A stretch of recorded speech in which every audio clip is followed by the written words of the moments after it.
আচ্ছা, আমাদের রান্না বান্না চলতেছে তাই না? তার ফাঁকে আমরা কিছু কিছু সুন্দর ঘটনা শুনি। আখিরাতের জগৎ এমন একটা জগৎ, ওই জগতে যে আমল নিয়ে কবরে যাবে তাকে আল্লাহ তাআলা নাজাত দিবেন। তাকে কি করবেন? আল্লাহ তাআলা কি করবেন? নাজাত দিবেন। তো দেখো, দুই ব্যক্তি, এটার একটা উদাহরণ বুঝাই। যেমন দুইজন ব্যক্তি আমেরিকাতে যাবে। কোথায় যাবে? এখন আমেরিকাতে গেলে কিন্তু আমাদের বাংলাদেশি টাকা চলবে না, ওই দেশে হলো ডলার। ওই দেশে কি? ডলার। তখন দুই ব্যক্তি এয়ারপোর্ট থেকে আমেরিকা যাবে। তো এক ব্যক্তি এয়ারপোর্ট থেকে বাংলাদেশি টাকার পরিবর্তে সে আমেরিকার টাকা নিচ্ছে। কি নিচ্ছে? আমেরিকার টাকা নিচ্ছে। আরেক ব্যক্তি বলতেছে, এ মগা, তুই এটা কি করতেছ? আমি আমেরিকার টাকা নিতেছি। হে দেশে কি টেয়ার অফার, তুই বাংলাদেশ তো এই আমেরিকার টাকা নিস কি করতে?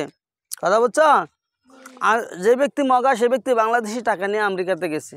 যাওয়ার পরে যে বাংলাদেশ থেকে আমেরিকার টাকা নিয়ে গেছে, ওই ব্যক্তি আমেরিকাতে যায় দোকান থেকে কি সুন্দর কিনতেছে, খাইতেছে, তার ক্ষুধা লাগছে।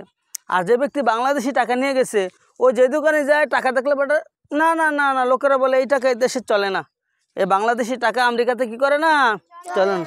ঠিক তোমার আমার অবস্থাটা কিন্তু এরকমই। যারা এই দুনিয়ার থেকে কি করব, নেকামল করে যা কবরে যাবে, তাদেরকে ফেরেশতারা বলবে সালাম আর সালাম, তুমি আসো শান্তির সাথে জান্নাতে প্রবেশ করো। আর যে ব্যক্তি দুনিয়ার থেকে আমল করে যাবে না, ওই ব্যক্তিকে ফেরেশতারা কোথায় নিয়ে যাবে? জাহান্নামে নিয়ে যাবে। তখন বলবে সোকান সোকান, দূর হ দূর হ, জান্নাত তোমার জন্য না, তুমি দুনিয়া থেকে আমল করে কি করে নাই, আসো নাই। তাহলে বাংলাদেশি টাকা যদি আমেরিকাতে না চলে, যেই ব্যক্তিরা দুনিয়ার থেকে কবরে আমল ছাড়া যাবে, তারাও আখিরাতে কি পারবে না, সদাই পাবে না, মানে জান্নাত পাবে না।